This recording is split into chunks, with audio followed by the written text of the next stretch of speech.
Guys नमस्ते सबैजनालाई मेरो च्यानलमा स्वागत छ। आज चाहिँ फरकको भिडियो साथमा उपस्थित भइरहेको छु। यति च्यानलमा सब्सक्राइब गर्नुभएको छैन भने सब्सक्राइब गर्नु होला। आजको मोटो ब्लग चाहिँ म यहाँबाट सुरु गर्दैछु। अब यो ठाउँबाट चाहिँ म जानेछु। अलिकति घामको अलिकति ब्राइटनेसले गर्दाखेरि अलिकति गाह्रो हुन्छ हैन। तपाईले यो नौडाँडाबाट चाहिँ थोरै माथि गएपछि डिकुर पोखरीभन्दा अलिकति माथिपट्टि तल जाने बाटो होइन। यहाँनिर एउटा मिल घर छ यो पछाडि देखेको। अनि त्यहाँबाट चाहिँ हामी अनि मेरो यहाँ हेलमेट छ।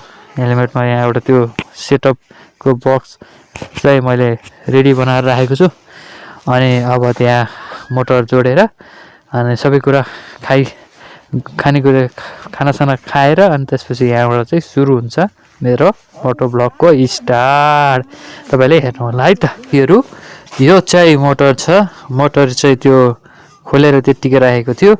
अनि यो मोटर चाहिँ बनाएर ल्याएको छ। तपाईहरुलाई यहाँ देखाउँछु हैन।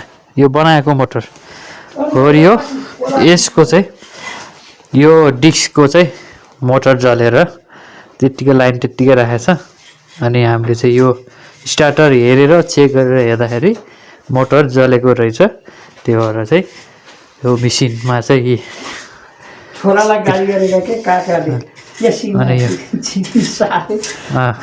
यो मेसिन यो पुलिसहरुको यो सब मेसिन सब ठिक छ। अब यसको चाहिँ एउटा दुईटा रोला ल्याएको छ। रोला पनि फेर्ने होला।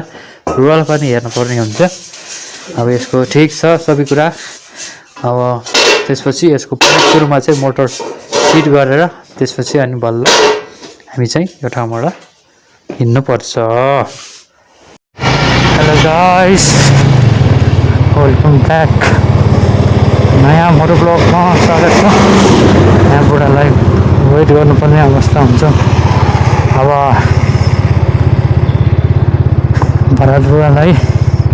बुढालाई भेट्न जान छ है। हामी चाहिँ बुढालाई भेटेर अबतिर निस्किँदैछौँ। हामी चाहिँ उता हेरेर छ बुढालाई चाहिँ हजुर मास्क लगाएर हिँड्नुपर्छ है गाइजहरू। अब अहिले कोरोना धेरै बढेको छ नेपालमा है। त्यही हो। हामी चाहिँ यहाँ नौडाँडाबाट चाहिँ लगभग डिकुर पोखरीबाट तल झर्दैछौँ हामी चाहिँ। अब त्यहाँ बालाई यसो भेट्न छ। अनि अस्ति चाहिँ बिमारी भयो भनेर भनिरहेको थियो मलाई। अनि त्यही भएर बालाई चाहिँ अहिले फोन गरेको। फोन गर्दाखेरि धेरै समय लाग्यो। अनि चिया खाएपछि त गर्मी हुन्छ क्या, एकछिन गर्मी हुन्छ। अब त्यहाँ बालाई चाहिँ भेट्न गइरहेको छौँ। बालाई अलिक बाहिर आउनु भनेको मान्छे यहाँ रोक्नु पर्यो। बा चाहिँ उहाँ तल हुनुहुन्छ क्या। ऊ चिया खानु भयो जस्तो मलाई मान्छु त मैले त हेर्न। हुन्छ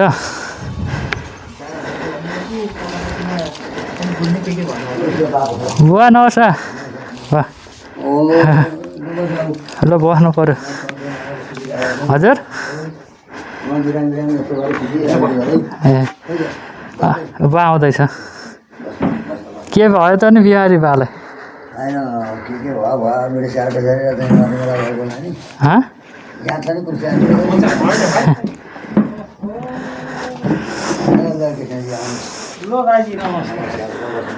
घाममा बसिएछ है। ल गाइस, ठुलो बासँग कुरा गरियो, रमाइलो भयो, ठिकै भयो। बासँग कुरा गरियो। बाको मिसिन पनि थियो।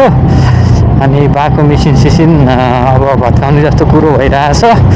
अब गाई के यो ठ्याक्कै यो देखिएको छ नि, ट्याक्क तपाईँहरूले देख्नुभएको छ नि, ठ्याक्कै यो माथिपट्टि यो देखिएको छ नि। यहाँबाट चाहिँ टक्क हल्का पोखरा सखरा यताउति होइन। यो देखेको चाहिँ पोखरा सखरा सब देखिन्छ अरे भनेको छ होइन। त्यहाँ चाहिँ यहाँबाट दुईटा बाटो छ होइन। एउटा चाहिँ सरङकोट, माथि सरङकोट जान्छ। यताबाट सिधै चाहिँ फेदी खोला जान्छ। फेदी खोलाबाट चाहिँ घट्टे खोलाबाट चाहिँ तल जाँदैछौँ हामी। फेदी खोला हुँदै जाँदैछौँ। बाटो चाहिँ एकदम सुडिट बप्पाल। पहिला पनि भिडियो बनाएको छु मैले पनि होइन भिडियो चाहिँ हेरिदिनु भएको छ एकदम राम्रो रेस्पोन्स आइरहेको छ यस्तै यस्तै कन्टेन्ट हाल्नु होला भनिरहेको छ सायद तपाईँहरूले पनि अझै पनि सपोर्ट गर्नु होला हामी चाहिँ अब यो फेदी खोलातिर गइरहेको छौँ हामी यहाँ मान्छे चाहिँ के गरिरहेको छ है यहाँ चाहिँ के गरिरहेको छ इन्जिनियरले यो बनाइरहेको इन्जिनियरहरूले यहाँ उस गर्दैछ यिनीहरू अहिले भर्खर सिक्दैछ नि त यो भित्रको इन्जिनियर र अब यो चाहिँ अब यो तलको भागमा चाहिँ हेर्छ कि यिनीहरूले यो अब गाइजहरू एउटा कुरा भन्छ होइन अनि अस्ति चाहिँ हामी चाहिँ बाघमारातिर गएको होइन अनि बाघमाराबाट फर्किने बेलामा चाहिँ अनि इन्जिनको त पङ्खाको चाहिँ पुरा एउटा नटले त हल्ल्याङ गर्ने स्पिड गर्दाखेरि त ठिकै चल्ने अनि स्पिड कम गरेर रेस दिने बेलामा चाहिँ फ्याट गराउने अनि पछि त अनि कसो अनि हामीले चाहिँ धेरै बेर उस गरेन अनि कसो अनि हामी राष्ट्रिय ब्याङ्क चोकमा गएर अनि त्यहाँ ओरसम्म गएर अनि नट सर्ट फिट गरेर अनि गरेपछि अनि स्कुटर अनि मजाले पुरै कन्डिसनमा चाहिँ छ होइन तपाईँहरूले चाहिँ किन्नुभन्दा अगाडि चाहिँ त्यो चाहिँ एकदम अनिवार्य चेक गर्नु होला हेर्नु होला अनि सर्भिस सेन्टरमा गए पनि तपाईँहरूले उनीहरूलाई भन्नु होला यस्तो हुन्छ तपाईँहरूले पनि हेर्नु होला भनेर तपाईँले सल्लाह सुझावहरू पनि दिन सक्नुहुन्छ तपाईँले जहाँबाट किन्नुभएको छ उहाँहरूलाई पनि गएर होइन सर्भिस सेन्टरमा चाहिँ यसरी भएको रहेछ मेरो चाहिँ तपाईँहरूले चाहिँ यसरी गर्नु होला अरूहरूको पनि यस्तै हुन्छ भनेर तपाईँहरूले भन्नु होला मेरो चाहिँ त्यस्तो भएको थियो होइन अनि दुईवटा स्क्रुप चाहिँ उनीहरूकै मोटरसाइकलको वर्कसपकै मान्छेले हालिदियो अनि त्यसपछि हामी अनि ढुक्कैले अनि सन्चैले अनि आफ्नै तरिकाले चाहिँ हामी गयौँ त्यहाँबाट चाहिँ हिँडिसक्यो अनि ढुक्क भयो त्यस्तो नै हुन्छ नयाँ स्कुटर भनेर होइन तपाईँहरूले अब सर्भिस सेन्टर लानुहुन्छ होइन अनि सर्भिस सेन्टर लाँदाखेरि अब कहिलेकाहीँ ढिलासिला हुन्छ कहिलेकाहीँ होइन अफ रोडतिर गयो भने पनि तपाईँहरूले नट ढिला छैन स्कुटरको कन्डिसन के कस्तो छ होइन आवाज पनि सुन्नुपर्छ क्या तपाईँहरूले चाहिँ यहाँ चाहिँ एकदम बेसरी हावा लागिरहेको छ यहाँ तल फेदमा चाहिँ होइन अनि अलिकति बोल्नलाई पनि हावा स्वा आएको छ होला होइन हावा आएको कि आएको छैन होइन तल कमेन्ट बक्समा कमेन्ट गर्नु होला क्या तपाईँले होइन यो मिलन चौक होइन यहाँ चाहिँ मिलन चौक आइरहेको छौँ होइन यो चाहिँ यसको एरो चाहिँ के हो कि यसको मिनिङ चाहिँ के हो है त्यो चाहिँ मैले बुझिनँ होइन यो मिनिङ चाहिँ यसको गर्नुपर्ने मिनिङ चाहिँ के हो मैले केही बुझेँ होइन कि यो चाहिँ तपाईँहरूले एन्सर दिनु होला होइन यहाँ चाहिँ मान्छेहरू बढारेको ठाउँ बढारेमा पनि एउटा पेट्रोल पम्प छ है त तपाईँहरू यहाँ पनि पेट्रोल पम्प छ अलिकति पेट्रोल पम्प छ पम्पमा चाहिँ राम्रै पाइन्छ पेट्रोल चाहिँ सबैले राम्रो छ भन्छ के अरे आफूले नि हाले घाम भोटे घाम आइसक्यो त है त यता चाहिँ छिटै जान्छ घाम यम्दी खोला आइपुगेको छौँ हामी चाहिँ यम्दी ब्रिज यस दिस इज हो यम्दी ब्रिज तपाईँको चेक पोस्ट आउँछ अनि यता हाम्रो बन्न लागेको नयाँ पुल चाहिँ बन्न लागेको छ नयाँ पुल चाहिँ बन्न लागेको छ एउटा नयाँ पुल